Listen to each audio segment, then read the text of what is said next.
오늘 말씀은 그 영원한 젊음을 유지하는 방법이라는 제목으로 함께 나누려고 합니다.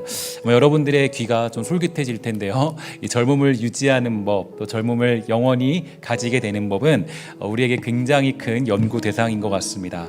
이제 이번 특별기도회와 그런 이 말씀 순서를 통틀어서 오늘로써 제가 전할 여호수아서의 강의 말씀은 오늘이 그 마지막인데, 아직 여호수아가 조금 이제 반 정도 남았지만 사실은 그 뒤에 얘기는 이제 땅 분배에 관한 이야기가 거의 다 잡혀 있습니다. 땅 분배는 이제 가장 큰 예로는 우리가 이 천국에서 그런 땅을 분배받는 그런 내용들로 정리하면 되기 때문에 사실 이번에 다 이야기하기는 어렵고 거기까지 강의하지 못하는 것이 좀 아쉽지만 이 부분에 대해서는 훗날 다시 기회가 될 때 여호수아서를 강의하게 될 때 이것을 또 아주 깊게 이야기를 나누는 걸로 하고요. 오늘은 제가 너무나 또 잘 알고 있고 여러분들도 너무나 많이 들어봤던 이 갈렙에 관한 이야기를 중심으로 이제 말씀 수련회 그러니까 제가 전할 수 있는 말씀 수련회의 내용을 마지막으로 정리해 볼까 합니다. 특별 새벽 기도회를 2주간 보내면서 말씀 수련회 기간을 지나면서 여러분들은 어떤 마음과 도전을 받으셨습니까? 물론 끝까지 다 참석하지 못한 사람도 있을 거고 또 어떤 사람들은 다 참석해서 기분이 좋은 사람도 있을 거고 많은 경우가 있겠지만 여러분들 모두에게 다 동일한 하나님의 은혜가 있게 되기를 주의 이름으로 간절히 축원합니다.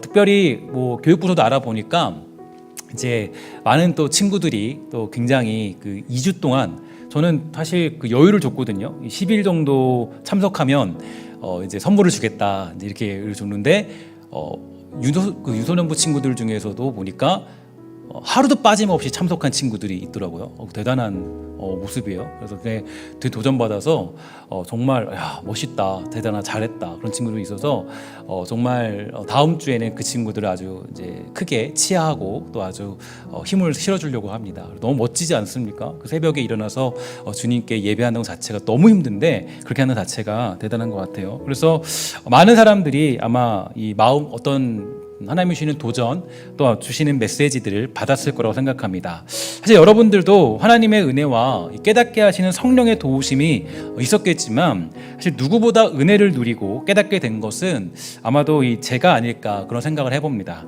어떻게 보면은 정말 2주 동안 저도 말씀에 푹 빠져 살았는데요. 이런 적이 언제 있었나 생각이 들 정도로 굉장히 저에게는 뜻깊은 시간들이었어요. 왜냐하면 예를 들어서 새벽 기도를 마치고 계속 말씀을 준비하다가 또 저녁 가면 또 말씀을 준비하고 또 새벽에 말씀을 전하고, 근데 사실은 몸은 굉장히 피곤하고 몸은 굉장히 체력적인 소모는 컸지만 저에게 있어서는 너무나도 뜻깊은 그런 2주간의 시간이었습니다. 그래서 이 목회자의 가장 큰 기쁨이나 또 하나님이 담임 목회자로 세웠던 가장 큰 목적이 여기 있구나 이 생각을 할 수밖에 없던 것은 말씀을 들으면서 여러 가지 사람들의 변화들도 듣게 되고 또 말씀을 전하면서 저 자체도 그동안 봤던 절망의 내용들과 상황들이 이 소망으로 바뀌는 그런 놀라운 기적들도 경험을 했고, 또 한 가지는 제 마음속에서 어떤 정말 샘솟는 듯한 소망을 발견하게 되는 그런 2주간의 시간이었습니다. 그래서 제가 깨달은 것은 정말 하나님이 주신 생각 중에 하나가 제가 해야 할 일은 이제 무엇보다 말씀을 잘 연구하는 것, 바른 말씀을 선포하는 것, 그리고 제가 틀리지 않고 제 생각과 감정대로 끌리지 아니하고 하나님의 말씀을 잘 분별해서 전하는 것, 이것만큼 중요한 것이 없다 이런 생각을 하게 되었어요. 그런 면에서 사도행전에서 사도들이 성도들에게 부탁한 메시지가 많이 떠올랐습니다. 이 복음을 접하고 사람들이 많이 모이게 되자 이 말씀을 전하고 예수님을 증거하던 사도들이 해야 할 일들이 많이 생겼습니다. 그러니까 사람들도 관리해야 되고 여러 가지 것들도 보수해야 되고 이런저런 일들이 많이 생기다 보니까 이 말씀을 준비하고 연구할 시간들이 사도들에게 굉장히 줄어들게 된 거죠. 그래서 사도들이 부탁을 합니다. 간절히 부탁을 해요. 사람들을 뽑아서 우리가 말씀과 기도에 전념할 수 있게 해주세요. 그러자 성도들이 하나가 되어서 집사들을 뽑고 이 직분자들을 선출합니다. 그리고 그제서야 사도들은 말씀과 기도에 집중함으로 이 교회가 아주 든든하게 서가는 것을 확인할 수가 있게 되죠. 그리고 그래서 저는 이번 특별 새벽 기도회를 준비하면서 정말 제가 많이 깨닫고 깊게 깨닫는 것은 저에게 주신 가장 큰 사명, 제가 정말 이 감당해야 될 가장 큰 사명은 여러분들에게 바른 말씀을 전하는 것, 그리고 그래야 여러분들 안에 생명력과 하나님의 뜻과 그런 활력들이 솟아난다는 것을 확인할 수 있게 되었습니다. 제가 그래서 이것들을 그냥 제 감정상으로 얘기하는 게 아니라 제가 이제 최근에 이제 교회 일들, 돌아가는 일들과 또 여러 가지 소식들을 좀 듣게 되면요, 뭘 느끼게 되냐면 성령님께서 여러 가지 일들을 준비하고 일하고 계신다는 것을 확인할 수가 있게 되었어요. 뭐 말씀을 사모하는 사람들의 모습들, 또 정말 큐티를 정말 아주 깊게 하는 모습들, 또 말씀을 이제 적어가면서 직접적으로 또 자기를 연구하는 모습들, 여러 가지 것들을 이제 보면서 정말 하나님의 역사가 이 말씀 선포 속에서 이루어지고 있구나라는 것을 확인할 수 있었습니다. 지금 우리는 코로나 시대를 보내고 있어요. 보내고 있지만 하나님은 우리를 통하여서 일하실 것이고 성령의 역사가 우리 안에 나타나게 될 줄 믿습니다. 여러분들에게도 우리 그런 믿음이 있게 되기를 주의 이름으로 간절히 축원합니다. 그래서 오늘도 새로운 일 행하실 것을 기대하면서 우리 사랑하는 신성교회가 말씀이 살아있어서 운동력이 있고 골수를 쪼개는 기적이 나타나게 되기를 주의 이름으로 간절히 축원합니다. 여호수아 12장까지 이제 우리가 그동안 보게 되었는데요. 12장까지가 이 땅을 정복하는 사건들을 중심으로 작성되었다면 13장부터 21장까지는 가나안 땅의 분배에 관한 말씀이 나타나고 있습니다. 또한 13장 1절을 보면요, 이제 이런 내용이 있죠.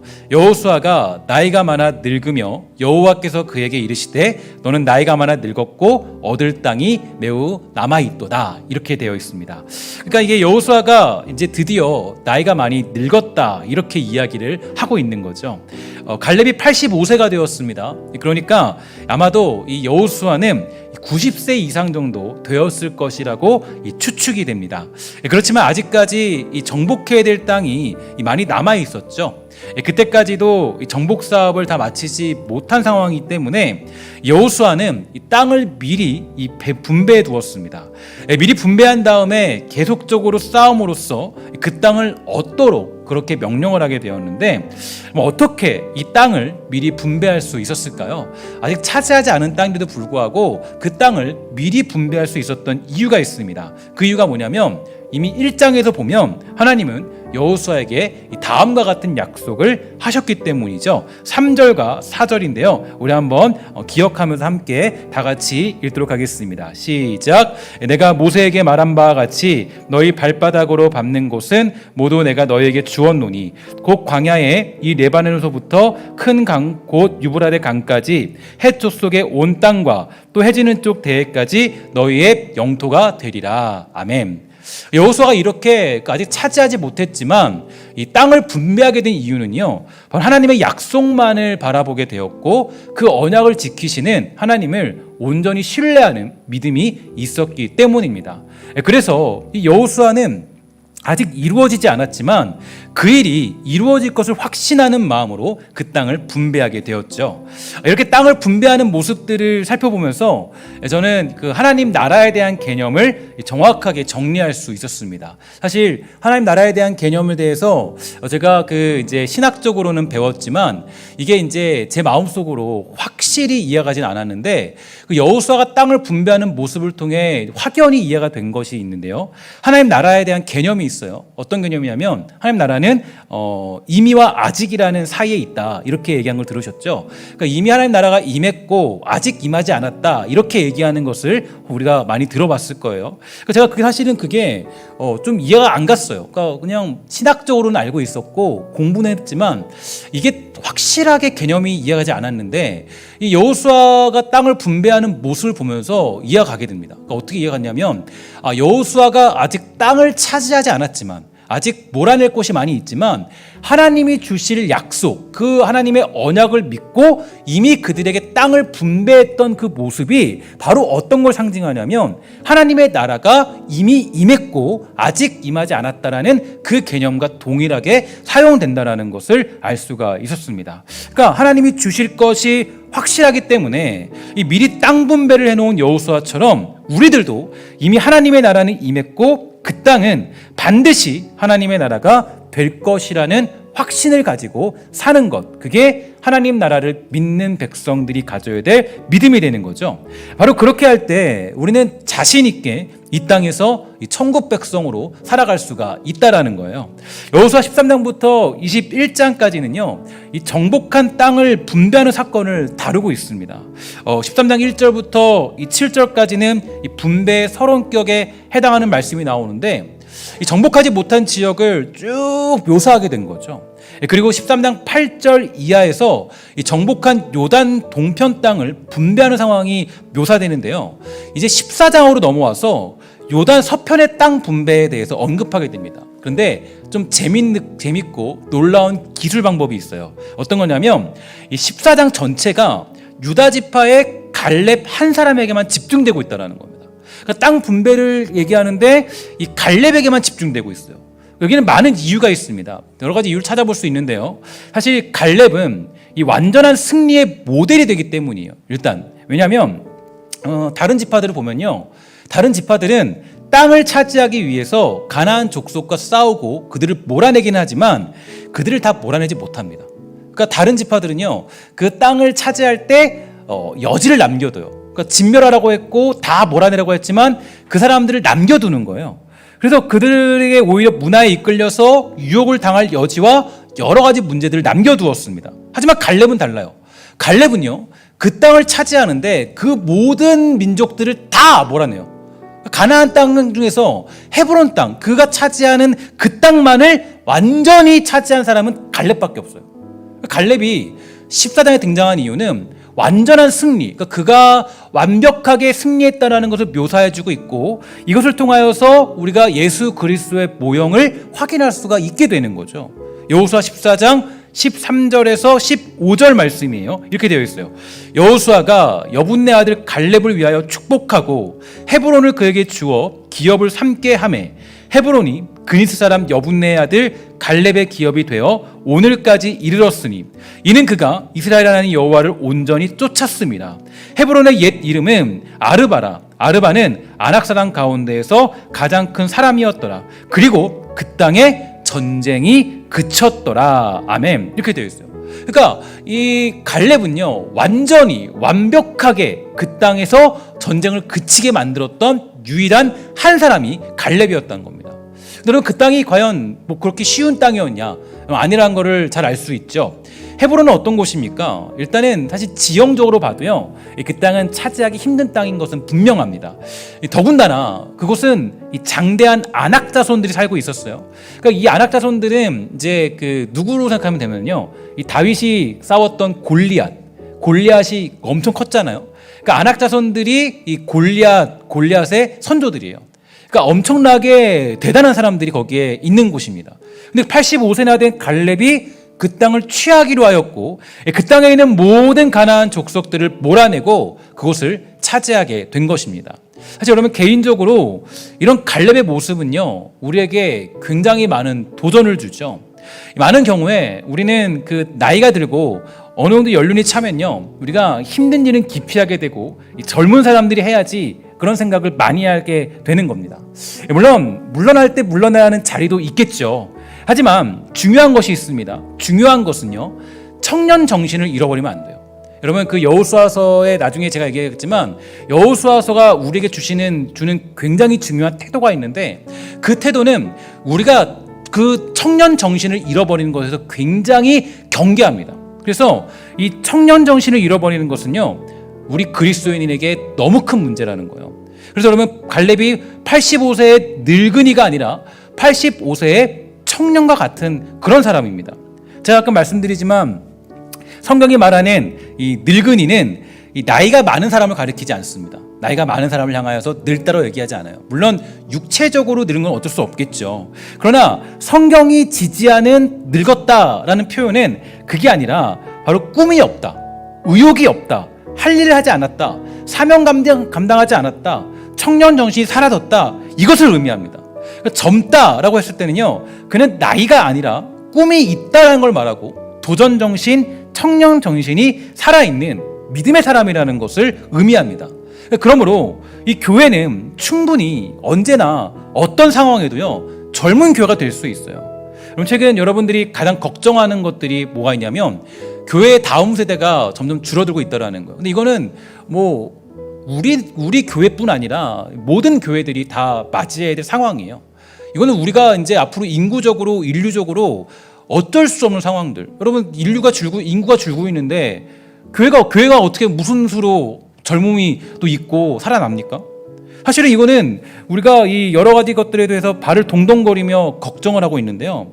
이건 우리들이 누구든지 어떤 교회든지 맞이해야 될 순간이고 위기예요. 지나칠 수 없어요.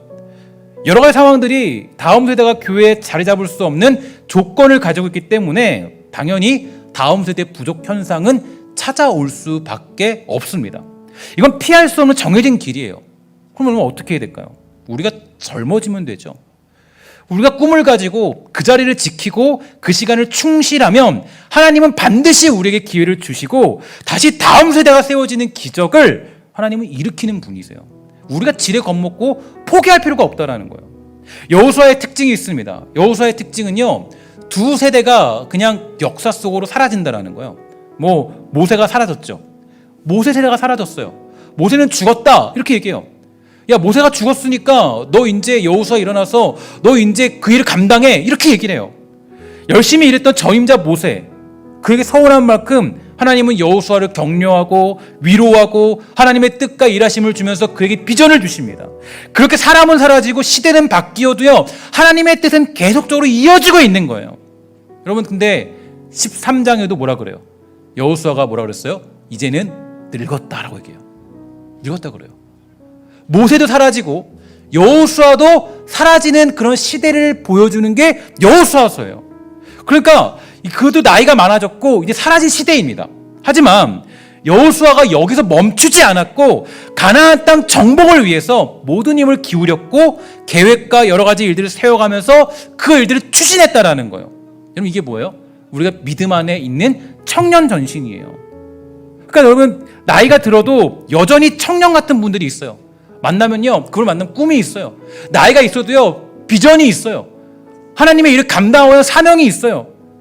나이가 들어도 그런 분들이 있어요. 그런데 여러분, 나이는 어린데 벌써부터 늙은 사람들이 있어요. 여러분, 그런 사람 만난 적 있나요? 이건 어디까지나 뭐냐면 태도에 관한 문제죠. 내가 어떤 태도를 가지고 있느냐. 이 찰스 스윈들 목사님이 이렇게 얘기했습니다. 사람에게 있어서 가장 중요한 건 태도다. 그러니까 태도는 이 과거보다, 돈보다, 교육보다, 환경보다 중요합니다. 우리가 어떤 태도를 가지는가에 따라서 인생의 문제를 해결하는 수준이 다르다는 거죠. 그래서 저는 이 갈렙을 통하여서 어린이부터 노년에 이르기까지 사라지지 않는 이 청년의 정신이 있게 되기를 주의 이름으로 간절히 소망합니다. 우리 교회가 이 젊은 교회가 되기 위해서는요, 젊은 사람들이 많이 모인다고 되는 게 아니에요. 뭐가 되는 거예요? 여러분의 윗세대가 젊은 사고를 가져야 되고 패배의식을 버리고 도전의식을 가져야 돼요. 사실 그것이 믿음의 사고방식이기 때문이에요. 그렇게 젊은 사고를 가지게 되면 당연히 젊은 사람들이 모이게 되는 겁니다. 이게 우리가 가지고 있는 회복해야 될 메시지라는 거예요. 저는 오늘 우리 사랑하는 성도들 모두가 어린아이서부터 노년에 이르기까지 갈렙과 같은 믿음의 태도가 있게 되기를 주의 이름으로 간절히 소망합니다. 그러면 이제 우리가 여기서 한 가지 짚고 넘어가야 될 것이 있습니다. 그러면 갈렙은 어떻게 이렇게 영원한 젊음을 소유한 사람으로 살아갈 수 있었을까? 이 갈렙이 여러분 그 어려운 땅을 정복할 수 있던 이유는 뭘까요? 그리고 가나안 민족을 완전히 몰아낼 수 있었던 가장 큰 이유는 어떤 걸까요? 이 소위 말해서 명장이라고 불리기 때문일까요? 아니면 뭐 무술 실력이 좋고 운동을 열심히 했기 때문일까요? 아니면 용기가 아주 대단하고 좋은 태도를 가졌기 때문에 야, 이 사람은 젊은 사고를 가졌다라고 얘기할 수 있을까요? 만약에 성경이 그런 것만을 가르친다면요, 이 갈렙보다 이순신 장군을 소개하는 게 더 나을 겁니다. 하지만 오늘 이 자리에 여호수아 14장에 이순신이 아니라 갈렙이 소개되고 있어요. 왜 하나님은 갈렙이라는 인물을 여기 등판시키면서 어떻게 그가 그 상황을 극복하여서 헤브론 산지를 차지하도록 만드는 것을 보여주고 있는 걸까요? 여러분, 이것을 이해하기 전에 헤브론이 땅이 어떤 역할을 했는지를 한번 살펴보겠습니다. 일단 헤브론으로 말하자면요, 첫째로 그곳은 아브라함이 살던 곳이었습니다. 그러니까 아브라함이 살던 곳이었고, 또 아브라함은 이 아내 사레를 장사 지내기 위해서 이 막벨라 굴을 사게 되죠. 그곳에서 사라와 그 아브라함뿐만 아니라 두 번째로 이삭과 야곱이 모두 장사되어서 이스라엘 백성의 조상 묘지가 되었는데, 그곳이 바로 헤브론 땅이었습니다. 또한 세 번째로는요, 이 다윗이 왕이 되고 나서 가장 먼저 이스라엘의 수도로 삼았던 곳이 바로 헤브론이에요. 그러니까 예루살렘으로 천도하기까지 다윗이 이 7년 반 동안 이스라엘을 다스렸던 곳도 헤브론의 다윗성이었습니다. 그만큼 헤브론 땅은요, 성경에서 아주 중요한 역할을 차지하고 있고 매우 의미 있는 곳으로 볼 수가 있습니다. 하지만 갈렙이 그 땅을 차지하려고 할 때는 아낙 자손이 버티고 있고 산지가 험하기 때문에 그 땅을 차지하는 것이 만만치 않았습니다. 그래서 각 지파에서 그 땅을 기피하는 그런 상황이었어요. 땅을 제비뽑기하는 순간에도요, 아마 많은 사람들이 이런 생각을 했을 거예요. 아, 제발 저 땅만은 안 걸렸으면 좋겠다. 그 땅만은 내가 차지 않았으면 좋겠다. 왜냐? 어려우니까. 그런데 헤브론 땅은 골칫덩이와 같은 상황이었는데 그때 갈렙이 등장하는 거예요. 이렇게 얘기합니다. 12절인데요. 12절 말씀을 우리 한번 하나님께 고백하는 마음으로 선포하며 읽도록 하겠습니다. 시작. 그날에 여호와께서 말씀하신 이 산지를 지금 내게 주소서. 아멘. 여러분, 갑자기 갈렙이요, 뜬금없이 나타나서 그 산지를 달라고 한 것일까요? 여기에는 이유가 있어요. 창세기 15장 17절에서 21절입니다. 이렇게 얘기해요. 해가 져서 어두울 때 연기나는 화로가 보이며 타는 횃불이 쪼갠 고기 사이로 지나더라. 그날에 여호와께서 아브라함과 더불어 언약을 세워 이르시되 내가 이 땅을 애굽 강에서부터 그 큰 강 유브라데까지 내 자손에게 주노니 곧 겐 족속과 그니스 족속과 감못 족속과 헷 족속과 브리스 족속과 르바 족속과 아모리 족속과 가나안 족속과 기르가스 족속과 여부스 족속의 땅이니라 하셨더라. 이렇게 되어 있어요. 여러분, 혹시 이 문장을 보면서 여호수아서에서랑 조금 매칭이 되는, 갈렙과 매칭되는 그런 걸 하나 찾아보셨습니까? 혹시 보이나요? 앞에 잠깐 우리 그 구절을 보여주시겠어요? 잠깐 구절 보면, 여기서 보면서 혹시 좀 여러분이 봤을 때 이거 좀 여호수아서랑 조금 딱게 뜨는데, 14장을 보면서 딱 떠오르는 한 가지 그 지명이 있죠. 뭐냐면 19절에 보면 뭐가 있어요? 그니스 족속. 이게 왜 중요하냐면요, 여러분 14장 6절에 보세요. 6절 뭐라고 하세요?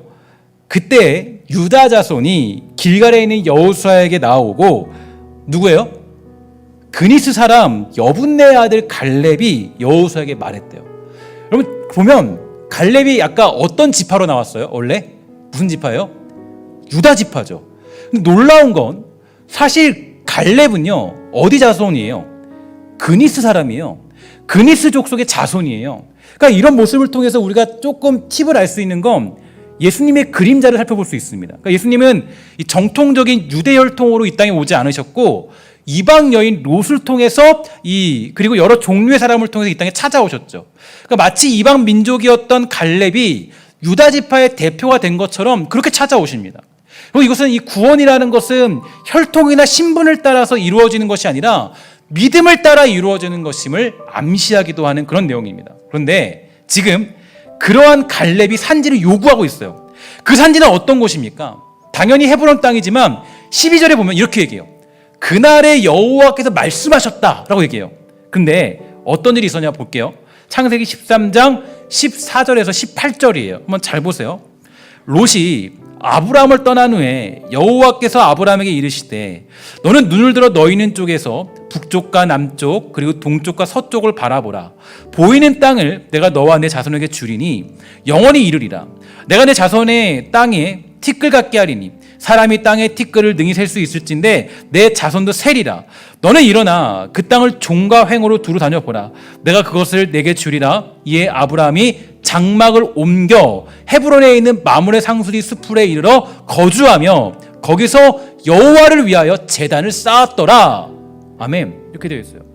하나님이 아브라함에게 땅을 주겠다라고 말씀하십니다. 그때 아브라함이 장막을 어디로 옮겼어요? 헤브론으로 옮기게 됐어요. 그러니까 바로 오늘 본문에서 갈렙이 요구한 땅이 어디였어요? 헤브론이었어요. 자, 아브라함은 그 땅에서 살았고, 말씀드렸지만 살았고, 아내를 장사시켰고, 이삭도 야곱도 그 땅에 거하게 됩니다. 그리고 중요한 건요, 너무 중요한 게 있어요. 왜 갈렙이 등장했느냐? 창세기 49장에 가면요, 야곱이 그 임종이 가까워져서 그 12아들을 불러서 기도해 주는 내용이 나와요. 여러분 그거 아시죠? 마지막에 바로 왕까지 야곱이 기도해 주잖아요. 그 대단한 거예요. 그게 정말 바로 왕에 기도했다는 건 지금으로 보면은 그 미국 대통령을 머리에다가 손을 얹고 기도한 거예요. 하나님의 권능이, 하나님의 능력이 전 세계를 휘감았다는 걸 보여주는 상징적인 의미죠. 그때 축복하면서 그 자기 12 아들들을 위해서 기도해 주는데, 그들이 12지파가 될 것을 위해서 기도해 줌과 동시에 축복해 주는 그런 내용이 있는데요. 49장 9절에 보면 유다 지파에 대한 예언이 나옵니다. 그 예언이 재밌어요. 9절부터 10절이에요. 이렇게 되어 있어요. 49장 9절 10절. 유다는 사자 새끼로다. 내 아들아, 너는 움킨 것을 찢고 올라갔도다.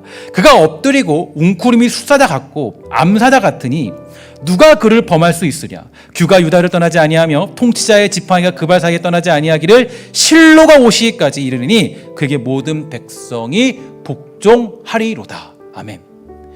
이게 왜 중요하냐면, 여러분 여기서 두 가지 단어에다가 밑줄을 치셔야 됩니다. 머릿속에 잘 기억하셔야 돼요. 뭐냐면 유다는 뭐예요? 사자 새끼로다, 이렇게 얘기해요. 그 다음 뭐예요? 실로라고 돼요. 실로. 자, 여러분 감이 좀 잡히셔야 될 텐데, 실로가 뭘까요? 실로가 뭘 의미할까요? 실로는 무엇을 지칭하죠? 실로는 여러분들이 아마 마음속으로 다 알고 있을 겁니다. 다 맞췄을 거라 생각해요. 뭐냐면 바로 오실 그리스도를 얘기합니다. 오실 그리스도. 예수님을 얘기하는 거예요. 그러니까 이 실로가 오시기까지, 그러니까 주님이 오실 때까지 그것이 그 백성들이 복종할 것이다, 이렇게 얘기를 하는 거예요. 예수님 오신다. 그리고 이제 제가 한 가지 또 기억하라고 그랬죠. 뭡니까? 사자 새끼. 이게 좀 말이 사자 새끼라고 해서 좀 이상한데, 제가 이걸 쓰면서 좀 저 혼자 괜히 웃음이 났어요. 사자 새끼 이러니까 좀 이상한데, 근데 누구를 지칭할까요? 사자 새끼가 누구냐면 갈렙입니다. 갈렙이라는 히브리어 뜻이 뭐냐면 사자 새끼예요. 사자 새끼. 그러니까 사자 새끼라는 뜻을 갖고 있거든요. 그리고 갈렙이 뭘로 나왔어요? 땅을 차지할 때 누구로 나왔어요? 유다 지파의 대표로 나왔어요. 그러니까 여러분 갈렙이 당당히 요구하는 거, 그냥 야, 저 헤브론 땅 좋네, 아, 그 땅 내가 차지해야겠네, 아, 그 땅이 명당이야, 뭐 이렇게 차지하는 게 아니에요. 야, 그 땅에서 내가 발전해 봐야지, 이게 아니에요. 그 갈렙은요, 뭘 믿고 있었냐면 오실 그리스도를 믿고 있는 사람이었어요. 그분을 믿고, 그리고 뭘 믿었냐면 내가 그 일을 감당해야 된다는 걸 알았어요.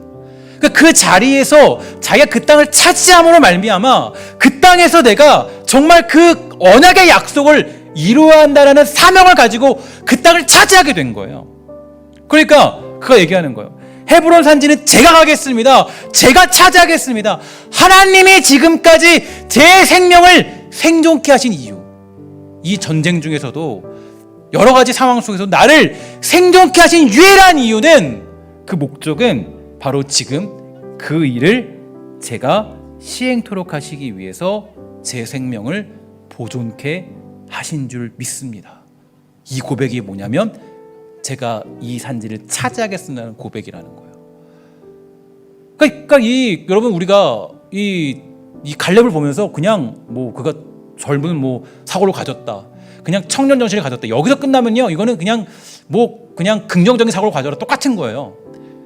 그게 아니라 여기서 뭐가 있냐면 그는 하나님의 언약, 약속, 그분의 그 오실 그리스도. 제가 여호수아서를 말씀드리면서 계속 강조했죠. 여호수아서가 그냥 땅 정복이 아니라고. 그냥 땅을 정복하는 게 아니에요. 예수 그리스도를 믿음으로 말미암아 구원받는 그 놀라운 사건들을 하나씩 구약적으로 다 설명해주고 있는 게 여호수아서의 내용이에요. 예수가 아니면 구원받지 못한다. 여러분 갈렙의 자신감이 어디 있느냐? 갈렙이 호기를 부렸다? 아니에요. 그가 고백하고 선포한 것은 용맹한 이순신 장군의 고백이 아닙니다. 야, 우리는 배가 이거밖에 없지만 이길 수 있습니다, 그런 고백이 아니에요. 뭘 믿고 있냐면 하나님의 언약을 믿고 있는 거예요. 하나님의 약속을 믿고 있는 거예요. 그 말씀을 믿고 있는 거예요. 그러니까 어떻게 돼요? 그 약속이 이루어질 것을 믿고 자신이 그 땅을 차지하게 되므로 예수 그리스도가 이 땅에 오심을 이룬다라는 확신을 가지고 언약을 쫓아서 그 땅을 차지하겠다라고 선포한 것, 그게 바로 갈렙의 이산지를 내게 주소서라는 고백에 담겨 있는 겁니다. 그러니까 여러분, 이제 우리는 너무 중요한 사실을 알게 되죠. 그가 고난 중에도, 그가 이 막막한 헤브론 땅 앞에서도 담대한 이유가 어디 있습니까? 모두가 기피하는 상황 속에서, 모두가 다 거기서 주눅들어있는 상황 속에서 내가 그 땅을 차지할 수 있어요 라고 고백했던 이유는, 여러분 이게 좀 아이러니하지만 사실 이 여호수아 1장에서 많은 장로들과 사람들이 여호수아에게 얘기해요. 우리가 정말 목숨 걸어서 다 일을 감당하겠습니다 라고 얘기했지만, 제가 잠깐 그때 말씀드렸는데 사실은 그렇게 못합니다. 사실은 그렇게 안 해요. 13장의 내용들을 보면요, 그 다음 내용을 보면요, 그들이 가나안 백성들을 다 안 죽여요. 진멸하지 않아요. 다 여지를 남겨요. 이 얘기는 어떤 얘기냐면, 사실 하나님의 약속과 언약을 따라서 움직이지 않았고 그것에 충실하지 못했다라는 거. 근데 갈렙이 그 모든 땅을 다 쓸어버리고 거기에 전쟁이 그치도록 했었던 유일한 사람이 될 수 있던 이유는, 갈렙만이 하나님의 약속을 온전히 믿고 있었고 갈렙만이 온전히 그 언약을 쫓아서 그 길을 걸어왔다라는 거예요.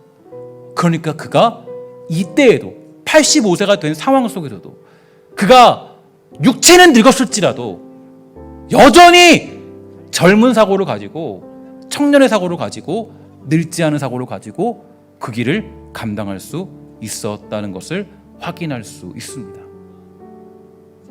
그래서 그가 이 일에 쓰임받게 된 것은 바로 언약을 따라 살고 있는 믿음 때문이었어요. 그 믿음으로 인하여서 그는 나이가 들어도 흔들리지 않는 믿음을 유지하며 견고한 신앙생활을 감당할 수 있던 것입니다. 특히 그러한 예가요 9절과 14절에 나타나는데요, 우리 영원한 젊음, 또 젊은 사고를 가진 갈렙을 기억하면서 한번 9절과 14절을 한번 다 같이 읽도록 하겠습니다. 시작. 그날에 모세가 맹세하여 이르되 내가 내 하나님 여호와께 충성하였은즉 내 발로 밟는 땅은 영원히 너와 내 자손이 기업이 되리라 하였나이다. 14절. 헤브론이 그릿 사람 여분네 아들 갈렙의 기업이 되어 오늘까지 이르렀으니 이는 그가 이스라엘 하나님 여호와를 온전히 쫓았음이로라. 아멘. 여기 여러분 은혜가 되죠. 저는 이 말씀을 읽을 때 너무 가슴이 막 두근두근 뛰었어요. 그가 이렇게 될 수 있었던 이유, 그가 그렇게 용맹하고 강했던 이유, 그가 정말로 모두가 기피하고 다 주눅들어 있을 때 그때 당당할 수 있었던 유일한 이유가 뭐는가 보니까요, 하나님 여호와를 온전히 쫓았음이로라. 이게 그가 그 마지막까지 젊은 사고를 유지할 수 있었던 유일한 비결이었다는 거예요. 하나님의 약속을 굳게 믿고 살아가는 믿음. 여러분, 많은 사람들이 그래요. 젊어지기 위해서 뭐 합니까? 운동 열심히 하죠. 영양제도 바르고. 저도 영양제 요즘에 좀 발라요. 나이가 좀 드니까 조금 이제 발라야 되더라고요.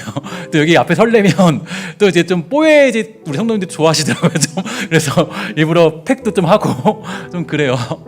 팩 있으면 좀 갖다 주세요. 좀 자주 하니까. 팩도 자주 하고 그래요. 근데 여러분, 제가 보니까요, 진짜 젊음을 유지할 수 있는 방법이 뭐냐? 믿음으로 사는 겁니다. 믿음으로 사는 거, 믿음으로 사는 거. 믿음으로 사는 사람들은 나이가 80이 돼도 여전히 젊더라고요. 저 그런 걸 많이 느껴요. 정말 병상에서도 젊어요. 여러분 그런 거 경험해 보셨어요? 병상에서 젊은 거. 아니 한 일주일 뒤에 분명히 그분이 이제 소천하셨어요. 근데 일주일 전에 너무 젊어요. 이게 있잖아요. 육체는 늙었어도 이분이 젊다라는 느낌이 있잖아요. 분명히 이분은 일주일 뒤에 돌아가셨어요. 근데 젊어요, 여전히. 왜 그런가 보면 믿음이 있어요. 이게 그리스도인이에요. 이게 그리스도인. 그리스도인은 그게 젊은 거예요. 그게 젊은 거. 약속 믿고 살아가는 거, 그리고 온전히 여호와 하나님을 따를 때 우리는 죽는 순간까지 젊은 사람을 살게 되는 거예요. 갈렙이 45년 동안이나 변함없는 사람이었습니다. 여호수아도 마찬가지였죠. 그는 45년 동안 하나님께서 나와 함께 해주시고 내 발바닥으로 밟은 땅을 너와 내 자손의 기업으로 주실 것이다 라는 약속을 붙잡았기 때문에 모든 사람들 앞에서 하나님의 주시는 사명 앞에서 당당하게 젊게 그 일들을 감당할 수 있었습니다. 그의 태도와 젊은 정신의 비결이 바로 여기에 있죠. 여러분, 신앙생활은요, 자기를 믿는 게 아니에요. 자기 자신을 믿으면 이내 실패하지만 약속 믿으면 승리합니다. 하나님의 말씀을 붙잡고 힘을 다해 최선을 다해서 하나님을 쫓으며 사명을 감당하려 할 때 70이 되어도 80이 되어도 갈렙처럼 젊은 사고를 가지고 우리는 믿음 생활을 감당할 수 있게 될 줄 믿습니다. 오늘 저와 여러분들에게 갈렙이 되는 축복이 임하게 되기를 주의 이름으로 간절히 축원합니다. 갈렙과 같이 난검불락의 헤브론과 드빌을 정복할 수 있는 믿음을 달라고 간구하십시오. 어려운 문제 앞에 두려워하지 마시고요, 하나님의 약속과 언약을 믿고 우리 그를 기억하면서 이 땅에 오실 예수 그리스도를 사모하면 그게 젊은 인생을 사는 거예요. 우리가 왜 자꾸 주눅들고 자꾸 우리가 늙어가냐면, 여러분, 갈렙이 말씀드렸죠. 주님 오실 실로 그것을 믿고 그는 살았어요. 한평생을 오실 예수 그리스도를 믿고 살았어요. 여러분, 우리가 사회로 부름받고 가정으로 부름받고 우리가 각자의 자리를 우리가 파송받은 이유가 뭐예요?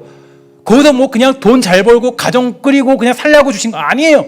왜 그 자리를 보내셨냐면 다시 오실 예수 그리스도를 사모하는 마음으로 살라고 그 자리를 보내신 거예요. 그 자리를 지키며 살아갈 때, 그 사명 다해 살아갈 때, 그때 뭐가 있어요?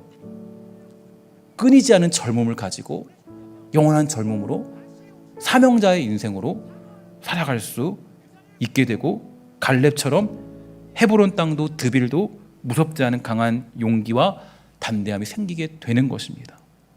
그래서 그 찬양팀 이렇게 할 때도요, 제가 찬양팀 할 때도 제가 찬양 리더한테도 이렇게 부탁했어요. 어떻게 부탁했냐면, 찬양할 때 우리가 절대로 슬픈 찬양을 하는 건 아니다. 아무리 느린 찬양이 있어도 슬프지 않다. 느린 찬양을 하는 거는 소망을 가지고 찬양을 하는 거다. 그래서 우리는 항상 좀 느린 찬양이 있어도요, 그 찬양에도 뭐가 있어요? 기쁨이 있는 거예요. 기쁨이, 소망이 있는 거, 소망이 언제나. 제가 이거 그냥 제가 가지는 그냥 사고 방식인데, 제가 여러분 그 청년부를 처음 맡았을 때 청년부에 그 네이밍 이름을 줬어요. 이름을 줬는데 그때 이름이 뭐였냐면 지금도 이제 쓰고 있는데 TTU라는 영어로 TTU라는 이름이었어요. 근데 그냥 그 한국말로 하면은 그냥 진리는 우리를 변화시킨다라는 그런 것을 영어로 이제 요약해서 만든 거예요. 근데 TTU 할 때 우리가 어떻게 그거를 좀 모형으로 그릴까 했는데 이런 거였어요. T가 이제 이렇게 돼 있잖아요. T가 눈물 흘리는, 보통 TT 이렇게 눈물 흘리잖아요.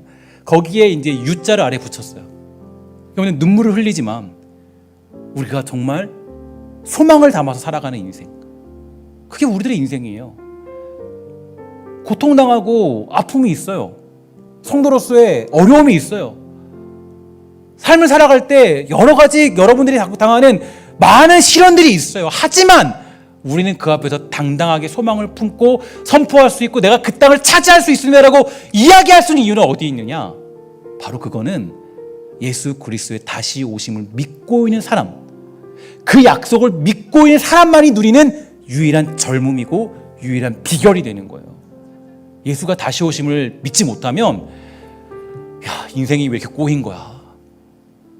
왜 이렇게 힘든 거야? 불평불만 투성입니다. 예수님이 다시 오심을 믿지 못하면 억울한 것 투성이에요. 예수가 다시 오심을 믿지 못하면 고난에 대해서 우리는 이해할 수가 없어요.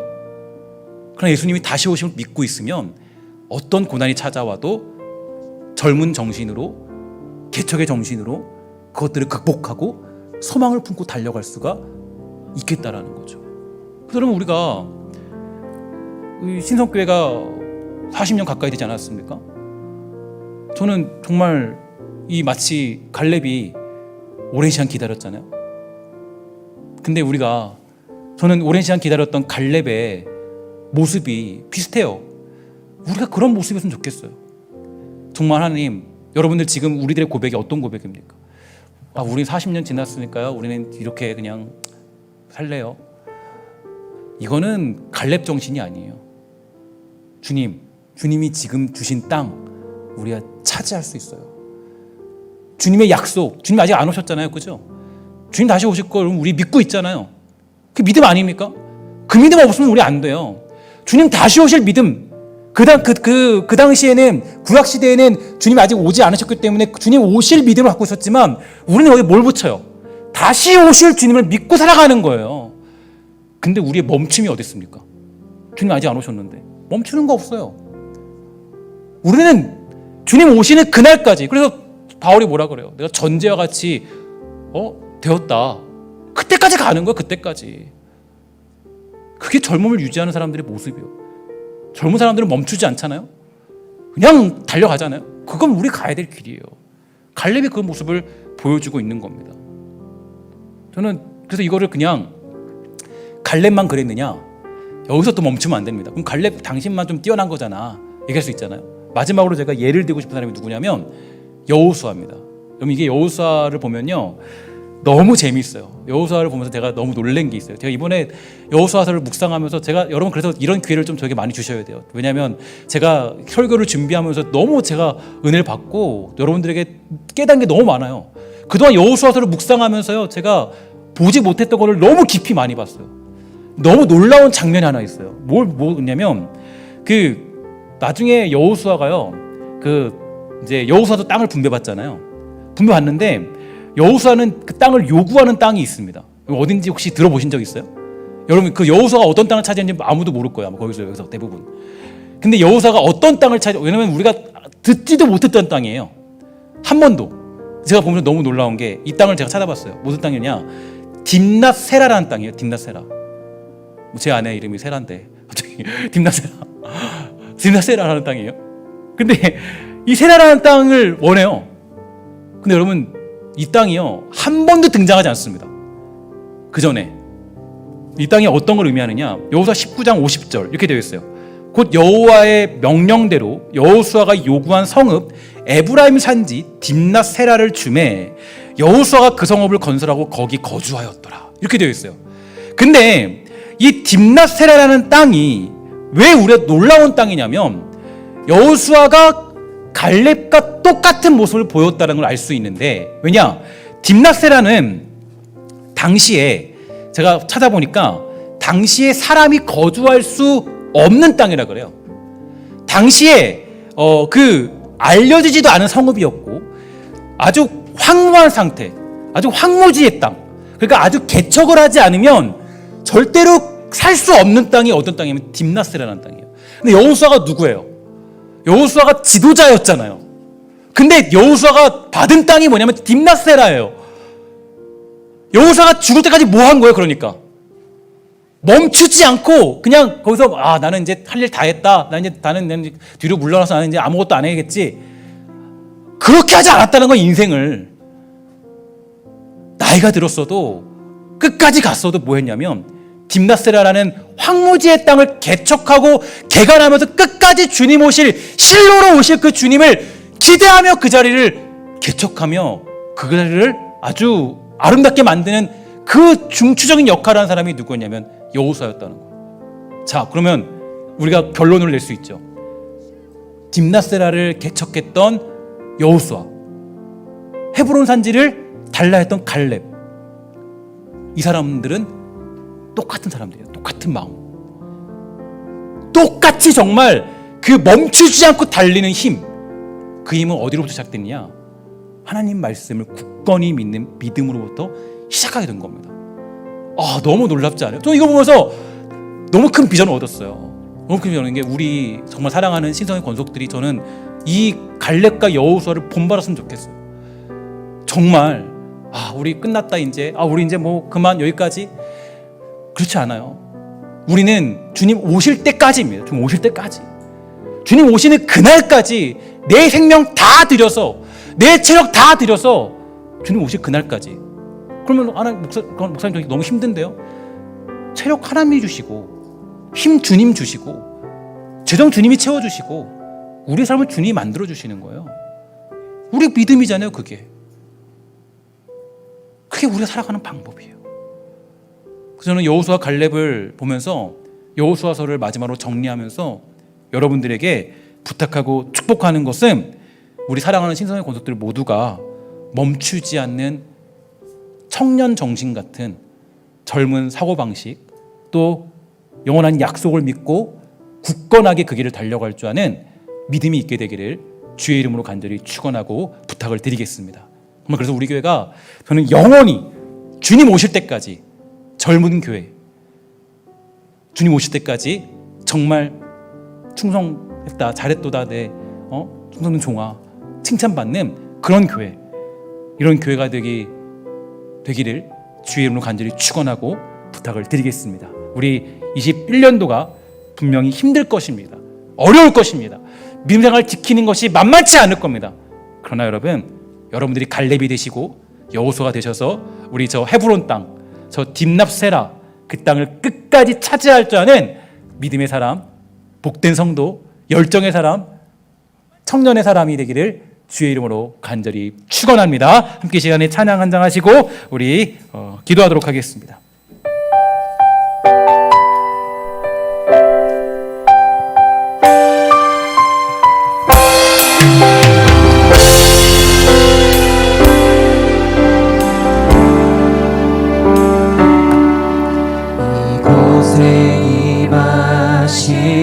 하나님 나라, 가난한 마음으로 바라보리라. 먼저 그 나라 그 뜻 구하며 나의 삶 드리리. 주님이 맡기신 하나님 나라, 주님이 맡기신 하나님 나라, 믿음의 눈으로 바라보리라. 하늘의 뜻이 이 땅 가운데 완성될 그날까지 믿음 다하여 그의 서리라. 믿음 다하여 그 위에 서리라. 하나님의 나라는 무너지지 않으리. 믿음 다하여 그 나라 세워가리라. 주님 곧 오실 때까지. 한번 더 갑시다. 이곳에 임하신 하나님 나라,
이제 내가 주님의 이름으로 그 땅을 취하리. 이 산지를 내게 주소서. 이 산지를 내게 주소서. 그날에 주께서 말씀하신 이제 내가 주님의 이름으로 그 땅을 취하. 한번 더 갑시다. 이 산지를 내게 주소서. 이 산지를 내게 주소서. 그날에 주께서 말씀하신 이제 내가 주님의 이름으로 그 땅을 취하리니. 자, 기도하기를 소망합니다. 기도 나아갈 때 우리가 여호수아와 갈렙 같은 사람이 되기를 소망합니다. 제가 정말 이 여호수아서를 묵상하고 또 여러분에게 말씀을 선포하면서 그 마지막에 어떤 말씀을 선포할까 고민하면서 갈렙과 여호수아를 확인하게 되었습니다. 그런데 여러분, 너무 놀라운 것이 여호수아와 갈렙이 동일하게 그 마지막 때에 자신을 포기하지 않고 멈추지 않고 주님 오실 그날을 사모하며 달려가는 모습을 하나님이 저에게 보여주셨습니다. 전 너무나도 그게 도전됐어요. 갈렙만 그런 것이 아니라 여호수아도 그 딥나스라는 땅을 차지하면서 그 황무지 같은 땅을 향해서 개척해가는 그 모습이, 하나님이 주신 사명은 멈출 수 없구나, 우리가 감히 거기를 끊을 수 없구나, 내 생명 하나 보존하기 위해서 사는 것이 아니라 우리는 주님 다시 오실 그날 향하여 달려가는 게 우리에게 주시는 사명이구나. 그래서 나에게 체력 주시고, 그래서 나에게 재정을 주시고, 그래서 우리에게 힘을 주시고, 그래서 우리에게 자녀를 주시고, 우리의 모든 걸 허락하신 이유가, 갈렙의 고백처럼 내 생명을 보존케 하신 이유는 주님 다시 오실 그날을 향하여 달려가라고 주님이 우리의 생명을 보존하고 있다는 것을 확인하게 되었습니다. 저는 우리 신성교회가, 우리 성도들이 이 젊은 사고를 끝까지 유지할 수 있게 되기를 주의 이름으로 간절히 소망합니다. 그러기 위해서는 이 말씀에 충실해야 돼요. 그러기 위해서는 말씀을 굳게 믿어야 되고, 어디서든지 주님 오실 날을 사모하면서 내가 감당해야 될 것이 무엇인지를 감당하는 그 사명이 있다면 우리 죽는 그 순간까지 영원한 젊음을 유지하는 사람으로 살아갈 수 있게 될 것입니다. 우리 지금 기도하며 나아갈 때, 하나님, 우리 사랑하는 신성교회가 영원한 젊음을 유지하고 정말 영원한 젊음을 소유한 믿음의 사람, 멈추지 않은 열정을 가진 사람, 주님 오실 때까지 정말 주님 그 일을 감당하겠습니다라고 고백하는 갈렙과 여호수아처럼 달려가는 열정의 사람 될 수 있도록 우리 그 일을 붙잡아 주시고 하나님의 열정을 허락하여 주시옵소서. 함께 은혜를 구하며 시간 다같이 우리 믿음으로 구하며 기도하도록 하겠습니다. 기도하겠습니다. 하나님 감사합니다. 주님 붙잡아 주시옵소서. 주님 은혜를 풀어주시옵소서. 주님 기도하기 소망합니다. 하나님 능력 주시고 역사하여 주시옵소서. 하나님 능력 주시고 붙잡아 주시옵소서. 소망합니다. 하나님 아버지 붙잡아 주시옵소서. 하나님 축복하시기 원합니다. 주의 은혜를 풀어주시옵소서. 주시옵소서. 하나님 우리를 부려주시고 우리의 눈물 아버지 멈추지 않고 여호수아와 갈렙처럼 하나님 끝까지 주님 사랑하며 정말 우리의 생명을 위하여 주의 길을 맞이하며 주의 길을 만들 수 있는 그런 면들을 붙잡아 주시옵소서. 멈추지 않고 우리를 붙잡아 주시옵니다. 아버지여 역사하여 축복하여 주시옵소서. 우리를 구별해 주시옵소서. 이 땅을 살아가며 가진 주님의 모든 아버지 하나님, 어떤 상황이 찾아와도 무슨 일이 우리에게 닥쳐온다 할지라도 그 문제에서도 주님 만들어주시고 주님을 신뢰함으로 주님을 의지함으로 담대함으로 그를 외쳐나가는 붙잡아 주옵니다. 하나님 붙잡아 주시옵소서. 하나님 아버지 붙잡아 주시기 소망합니다. 하나님 은혜를 풀어주옵소서. 주시옵소서. 주여 은혜를 풀어주시기 소망합니다. 주님 아버지 축복하여 주시옵소서.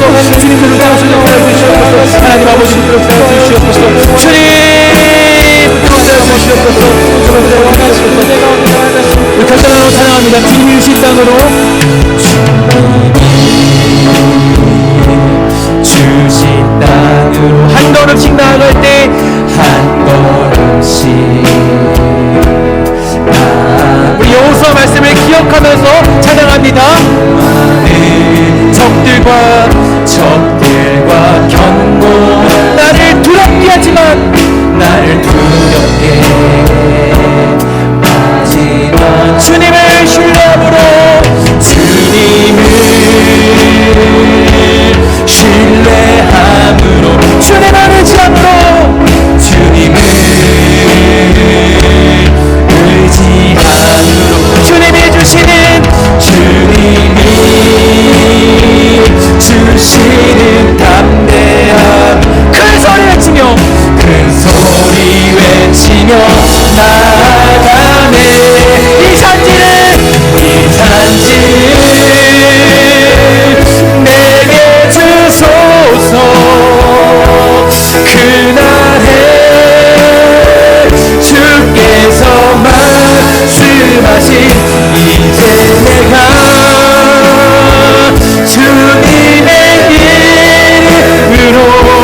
안에 있는 패배의 근성들을 몰아내시고, 우리 안에 있는 늙은 근성들을 몰아내시고, 우리 안에 있는 하나님 노예의 근성들을 몰아내시고 40년 광야를 통해서 그들을 변화시켰던 하나님, 그러나 하나님 그래도 또 그들 중에서도 유일하게 갈렙과 여호수아만이 젊은 사고를 가지고 믿음을 가지고 굳건한 믿음을 가지고 그 약속을 지켰던 것을 보면서 많은 생각을 하게 됩니다.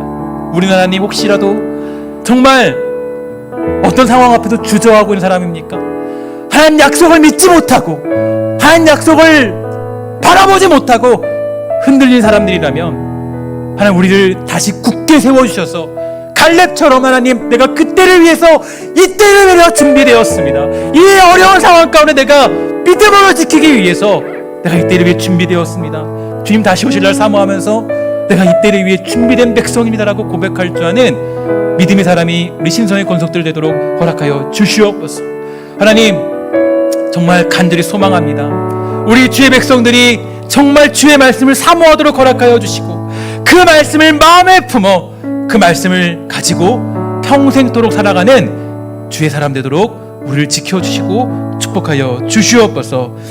하나님 주님의 약속을 기다리는 마음으로 그 믿음을 가지고 예물을 드렸습니다.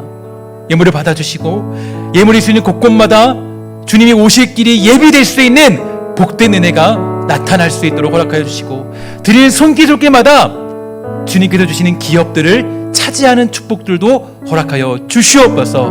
모든 말씀 예수 그리스도의 이름으로 간절히 축복하며 기도합니다. 아멘.